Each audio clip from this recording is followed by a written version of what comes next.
Lábios que abençoam, constrói vida, constrói paz, alegria, satisfação, relacionamentos.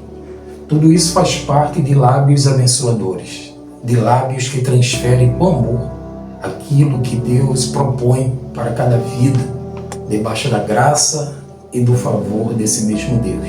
Hoje queremos falar exatamente sobre isso. O tema hoje é Fale com sabedoria. O texto que eu queria trazer com você está lá em 1 Pedro, capítulo 3, verso 10, que diz assim: Pois aquele que quer amar a sua vida ou a vida e ter dias felizes, refreie a língua do mal e evite que os seus lábios falem palavras enganosas. O apóstolo Pedro aqui, ele foi enfático, ele foi real, quando ele aqui traz uma vida debaixo da felicidade, uma vida debaixo do amor, uma vida amorosa, uma vida em paz. É aquela vida que refreia a língua para fazer o mal, ou seja, usa o autocontrole, o domínio próprio, para que, de fato, a sua vida seja pautada pelo poder do Espírito Santo. Aqui, o apóstolo Pedro, ele relaciona muito bem essa frase do capítulo 13, verso 10, com o Salmo 34, porque ali ele mostra o poder que existe na língua. A língua tem poder de construir, mas ela também tem o poder de destruir. A língua tem o poder de curar, mas também o poder de adoecer vidas. A língua tem o poder de fazer viver algo, mas também pode provocar a morte. Portanto, a nossa língua tem um poder extraordinário. O próprio Tiago, ele fala isso, que quem doma a sua língua, quem controla a sua língua, é considerado como uma pessoa perfeita, porque constrói e controla todas as coisas.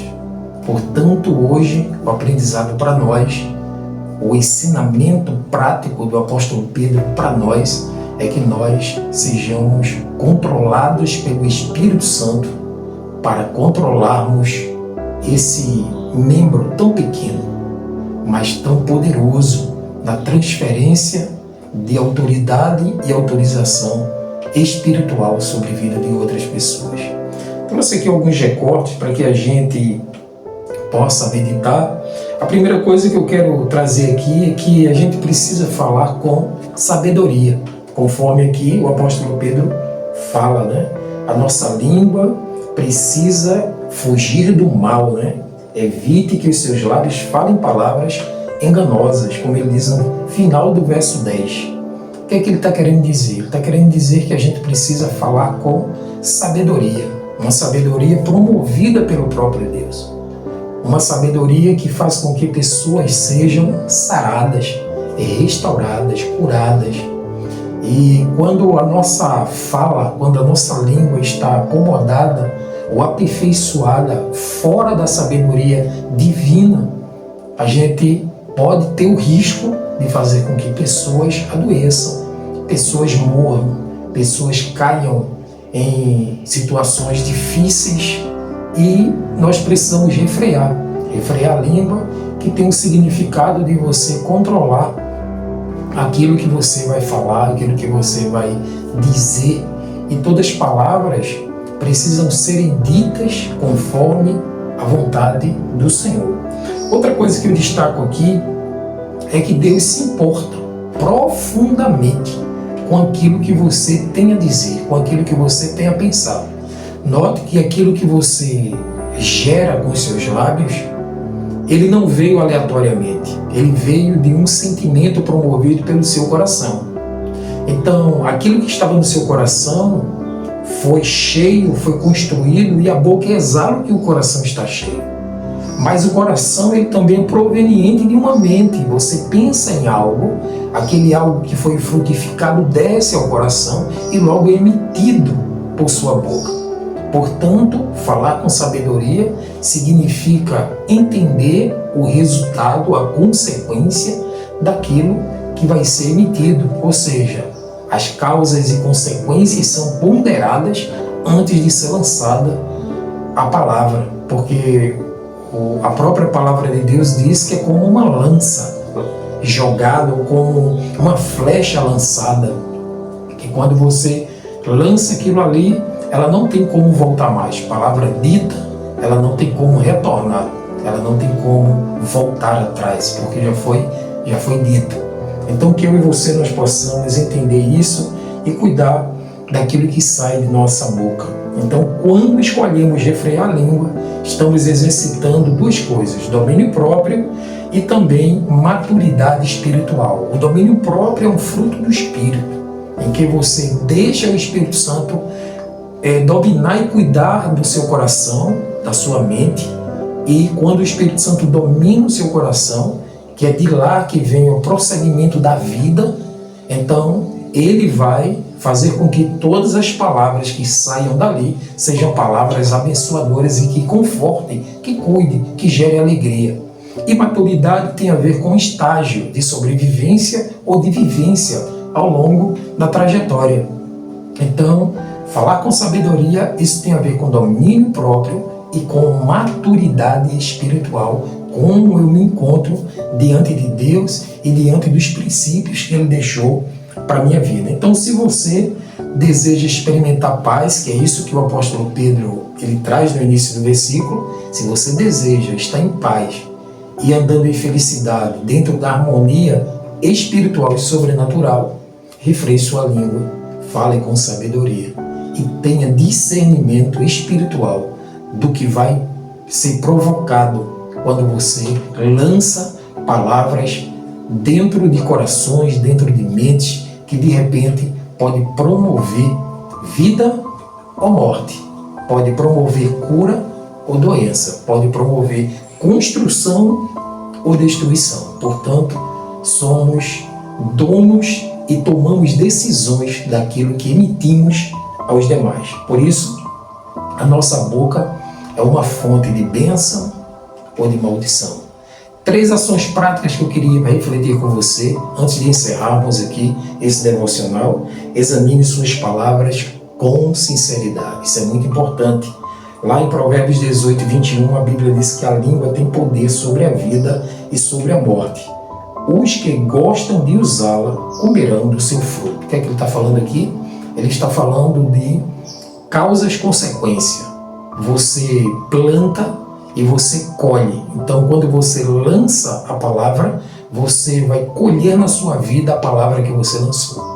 Então, aquilo que você gosta de comer é aquilo que você gosta também de colher. Então, note que aqui Salomão, no capítulo 18, 21, ele faz uma perspectiva real daquilo que fazemos e daquilo que recebemos.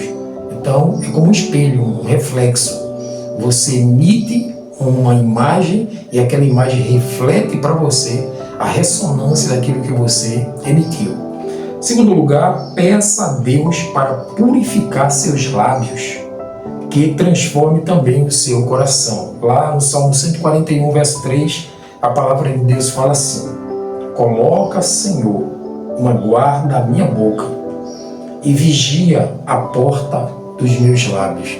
Que sabedoria extraordinária do salmista. Quando ele disse, coloca um guarda na minha boca, ele está dizendo, Senhor, que todas as palavras que saírem da minha boca sejam vigiadas, sejam controladas, sejam guiadas pelo Senhor. E que nós possamos seguir o exemplo do salmista diante disso. E em terceiro e último lugar, use sua fala para abençoar e edificar pessoas, ambientes e qualquer coisa que você estiver pensando em abençoar, em focar. Lembre-se que aquilo que você emite tem poder no sobrenatural. Diz aqui a palavra de Deus em Efésios 4, 29. Nenhuma palavra torpe saia de sua boca, da boca de vocês, mas apenas a que for útil para edificar os outros. Que nenhuma palavra torpe, que nenhuma palavra que machuque saia da sua boca, que nenhuma palavra que traga destruição, morte, doença saia da sua boca, mas que saia da sua boca palavras de bênçãos, palavras que abençoem, palavras que constroem debaixo do sangue de Jesus. Hoje a palavra foi palavras, poder das palavras. 1 Pedro, essa é a leitura que eu queria que você fizesse, capítulo 3 de 1 Pedro, versículos de 8 a 12. Leia e peça ao Espírito Santo que ele abençoe e traga reflexões extraordinárias à sua mente. Quero orar com você nesta hora, pedindo graça a favor para que nossas palavras estejam debaixo do poder e da graça do Senhor. Vamos juntos? Querido Deus, maravilhoso Senhor, queremos colocar a nossa mente, o nosso coração, a nossa língua e todo o nosso ser diante do Senhor, pedindo que o Senhor cuide de nós, que o Senhor nos ajude em nossas fraquezas, que cada palavra que saia de nossa boca, que cada meditar do nosso coração sejam agradáveis a Ti, Senhor, rocha minha e Senhor meu. Ó Deus, que em nome de Jesus, cada vida que está aqui seja restaurada, que cada palavra de maldição, que cada palavra de enfermidade, que cada palavra que machucaram caia por terra agora sobre a vida de cada um, de cada uma, e que o Teu nome seja glorificado em cada vida pelo poder do alto, o poder do Senhor. Em nome de Jesus. Amém.